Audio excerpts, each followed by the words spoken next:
ကျော်စွာဝင်းအနေနဲ့ဒီခွန်မာဝက်ကိုဘယ်လိုထိုးသင့်လဲအားလုံးပဲမင်္ဂလာပါ Sport Game မြန်မာ channel ကနေပြန်လည်ကြိုဆိုလိုက်ပါ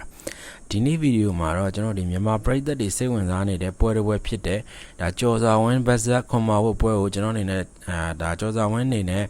ဘယ်လို game plan နဲ့ဝင်ထိုးသင့်လဲဆိုတာကိုဆွေးနွေးသွားမှာဖြစ်ပါတယ်ဒါဆိုရင်ကျွန်တော်ဒီအနာဂတ်ပွဲအတွက်ဒီခံမှန်းသုံးသပ်ချက်တာဖြစ်ပြီးတော့ကျွန်တော်ဒီပြောရင်တကယ်ရလက်ကတော့ဗျပွဲနေမှာပဲဒါကစားသမား2ယောက်ရဲ့အခြေအနေပေါ်မှာမူတည်သွားမှာဖြစ်ပါကျွန်တော်ဒီခွန်မာဝက်ရဲ့အားသာချက်ကိုတစ်ချက်ကြည့်လိုက်မယ်ဆိုရင်ဒီခွန်မာဝက်လို fighter တွေကမွေထိုင်းအခြေခံကောင်းပြီးတော့ဒါ low kick တွေလည်းပြင်းတယ်နောက်ကျ body kick တွေဆိုရင်လည်းဒါတော်တော်လေးတိကျရပဲကျွန်တော်အမြင်မှာဆိုရင်ဒါ knee နဲ့ clinch မှာဆိုရင်ဒါတော်တော်လေးအတွေ့အကြုံရှိတယ်လို့ပြောလို့ရရင်တော့ဒါ counter attack ဆိုရင်လည်းဒါတော်တော်လေးကောင်းတယ်ပြောရင်ဒီလိုအလင်းလိုတဲ့ပြိုင်ဘက်တွေကိုဆိုရင်မြအမားလုံးအောင်သူကဆွဲခေါ်နိုင်တဲ့ဒါ skill လေးတွေရှိတယ်လို့တော့ကျွန်တော်နေမြင်ပါတယ်ဒါကြောင့်မို့လို့ဒီကျော်စွာဝင်းနေနဲ့ဒါသူ့ရဲ့ပုံစံတိုင်းလိုက်ထိုးမိရင်အခက်တွေ့နိုင်ပါတယ်အချက်ပထမချက်အနေနဲ့ကျွန်တော်တို့အစာပိုင်းမှာဆိုရင်အလျင်လိုလို့မရဘူ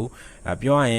်ကျော်စွာဝင်းနေနဲ့လောတာလေးကျွန်တော်အနေနဲ့တော့အရင်ပွဲတွေမှာတွေ့ထားတဲ့အတွက်အခုပွဲမှာအရင်အထက်ပို့ပြီးတော့ဒါစိတ်မလောဖို့ view site တင်တယ်လို့တော့ကျွန်တော်အနေနဲ့တော့မြင်ပါတယ်တော့ round 1မှာဆိုရင်ဒါ knockout ရဖို့ဒါမကြိုးစားသင့်ပါဘူ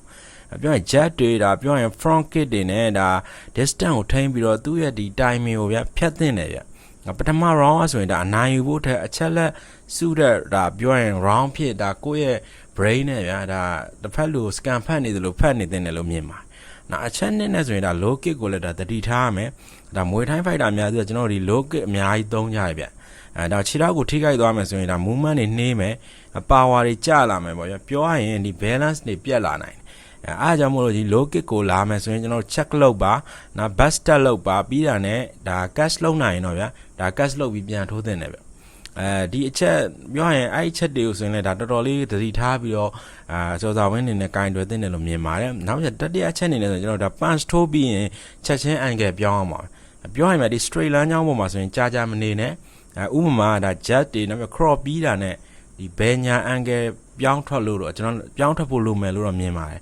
ဒီလိုလုံးမှာဒီ body kick နဲ့ဒီ counter တွေကိုရှောင်နိုင်မယ်ပြောရင်နောက်နံပါတ်4ချက်အနေနဲ့ဆိုကျွန်တော် clinch မှာဆိုရင်အကြာကြီးနေလို့မရဘူး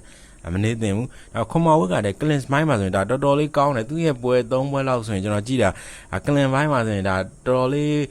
ပြောရင်အားလည်းတန်တယ်သူ့ရဲ့ body နေထားရရောပြောရင်ကျွန်တော်မြန်မာလက်ဝဲသမားတွေဒီ clinch ကောင်းတဲ့ပုံစံပေါ့နော်အဲ့ဒါတောင်မှဒီခွန်မာဝက်ကသူ့ weight တန်းမှာဆိုရင်ဒါတော်တော်လေး clinch ကောင်းတယ်လို့ပြောလို့ရတယ်ကျွန်တော်ကြည့်တဲ့အချက်တွေမှာဆိုရင်လေဒါတောင်းဒါမွေတိုင်း fighter တွေက clinch ကောင်းတယ်ဆိုတာနည်းနည်းရှားတယ်လို့ပြောလို့ရတယ်သူခြေကန်ချက်တွေလောက်ပဲကောင်းတာပေါ့နော်ပြောရင် net control ရပြီးတော့ဒီ knee တွေဆိုရင်လည်းဒါတက်လာနိုင်တယ်ဒါကြောင့်မို့လို့ဒါဝင်ပြီးရင်တော့ဒါ break လုပ် referee မခွဲခင်မှာဆိုရင်ဒါကိုယ်တိုင်ထွက်ပြန် front ကိုမကပ်ပါနဲ့နော်နံပါတ်5ချက်အနေနဲ့ဆိုရင်တော့ကျွန်တော်ဒီ body ကိုအလုံးလုံးပါလို့ပဲပြောချင်ပါတယ်ခေါင်းကိုပဲကြာလိုက်နေလို့မရဘူးကျွန်တော်ပြောရရင် body jet တွေ body cross တွေ body hold တွေဒါရသလောက်ထိုးရမယ်ပြောကျော်စွာဝင်းဟာဒါပုံမှန်အရင်ပွဲတွေဆိုရင် तू ကဒီပြောရင်ဒီမျက်နှာကိုဦးစားပေးပေါ့နော်ဒီ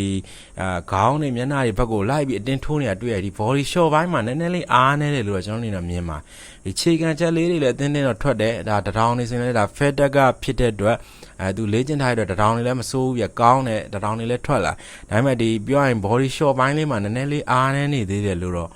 ကျွန်တော်အနေနဲ့တော့မြင်ပါဒီလိုလုံးမယ်ဆိုရင်ကျွန်တော်ဒီနောက်ပိုင်းမှာဆိုရင်ဒါ round တွေမှာဆိုရင်ဒါခွန်မာဝဲရဲ့ကာဒီယိုလည်းပို့ပြီးတော့ဒါ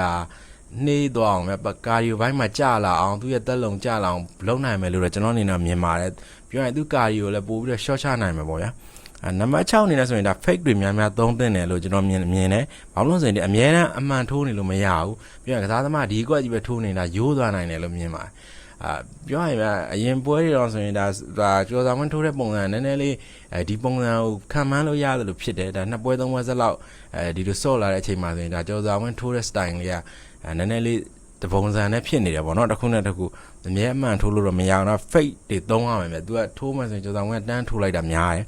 ကျွန်တော်မြင်မယ်ဒီ fake shot တွေဒါ fake kit တွေနောက်ကျတော့ shoulder fake တွေပေါ့အဲ့ဒါတွေသုံးပြီးတော့ဒီသူ့ရဲ့ gut ကိုဖွင့်ခိုင်းပါတယ်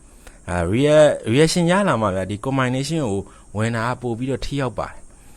နော်နံပါတ်9ချက်အနေနဲ့မြင်ပြောရမယ်ဆိုရင်ကျွန်တော်ဒီ cardio ကိုလည်းအားကိုသင့်တယ်ပြောရင်ကျော်စွာဝင်းကခုချိန်မှာ fat မှာလေ့ကျင့်နေတဲ့တက်လုံတွေလည်းတက်လာတယ်အဲ့ကျတော့ cardio ဘိုင်းကလည်းတော်တော်လေးကောင်းလာတော့မြင်ရပါတယ်အားကြောင့်မို့ cardio အားကိုပါလို့ပဲကျွန်တော်အနေနဲ့တော့ဒါအကြံပြုချင်ပါတယ် ဒါ round 3ပါဆိုရင်ပွဲစားမယ်ဆိုရင်ဒါ round 1မှာဆိုရင်စမ်းသပ်မယ် round 2မှာဆိုရင်ဒါ pressure တင်မယ်ဗျာဒါကြောင့် round 3မှာဆိုရင်ဒါ pace တွေကိုမြင့်ရမှာဖြစ်ပါအစတွေကကျွန်တော်ဒီအင်အားအကုန်မသုံးတာပို့ပြီးတော့ကောင်းတယ်